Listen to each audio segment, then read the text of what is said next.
Have you ever heard of Dunbar High School? Not just any school, but the first public high school for Black Americans. Established way back in 1870 in Washington, D.C. for nearly a century, this school wasn't just good, it was a powerhouse of Black excellence, a beacon of hope in a segregated America. Imagine a school where, despite facing systemic racism and receiving far less funding, its students consistently outperformed their white counterparts across the nation.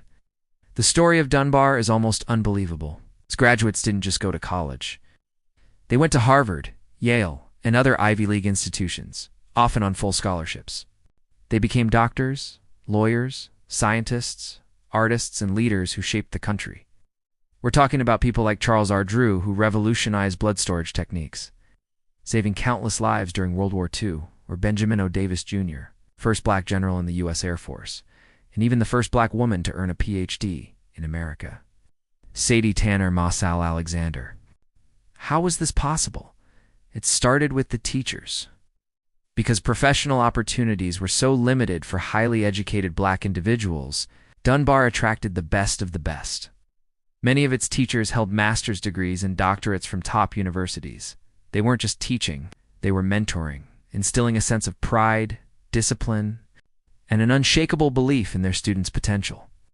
The curriculum was rigorous, modeled after the best classical schools in New England. The expectation wasn't just to graduate, it was to excel and to lead. The community was tight-knit, with parents, teachers, and students all working together towards a common goal. This created a culture of achievement where success was the norm, not the exception. So what happened? How did this incredible institution, this shining example of what was possible, seemingly vanish from the national conversation? The turning point, ironically, came with a decision that was supposed to represent progress. The 1954 Supreme Court ruling in Brown v. Board of Education, which declared school segregation unconstitutional. On the surface, this was a monumental victory for civil rights, but for Dunbar, the consequences were devastating. Desegregation, as it was implemented, led to a mass exodus of its most experienced and highly qualified teachers. Suddenly, new opportunities opened up for them in other schools and professions, and they left in droves. At the same time, the student body changed dramatically. The city's enrollment policies were redrawn, and Dunbar, once a selective magnet for the brightest Black students from across the city, became a neighborhood school. It now had to serve students from all academic backgrounds, many of whom came from deeply impoverished communities and faced immense challenges that the school was ill-equipped to handle overnight. The funding never caught up. The resources needed to support this new, more diverse student population never materialized. The rigorous classical curriculum was dismantled in favor of a more generalized, and some would say, dumbed-down education. The unique culture of excellence that had been cultivated over generations began to erode.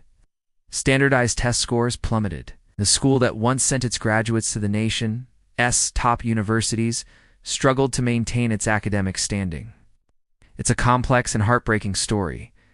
The very policy designed to create equality inadvertently dismantled one of the greatest engines of Black achievement in American history. It wasn't the fault of the new students or the remaining teachers. It was a systemic failure. Failure to understand what made Dunbar special, and a failure to provide the resources needed to adapt to a new reality. The school was destroyed not by malice, but by a well-intentioned policy that was implemented without foresight or care for the unique institutions it would affect. Today, Dunbar High School still exists, with a beautiful new campus and dedicated staff. But its history serves as a powerful and cautionary tale. It reminds us that true equality isn't just about opening doors. It's about ensuring that the institutions that have nurtured excellence within marginalized communities are supported and preserved, not dismantled. The legacy of the original Dunbar High School lives on in the achievements of its thousands of graduates and in the powerful question it leaves us with. What have we lost and how can we build it again? Thanks for watching. If you found this story as fascinating as I did, please hit that like button and subscribe for more deep dives into forgotten history. Let us know your thoughts in the comments below. See you next time.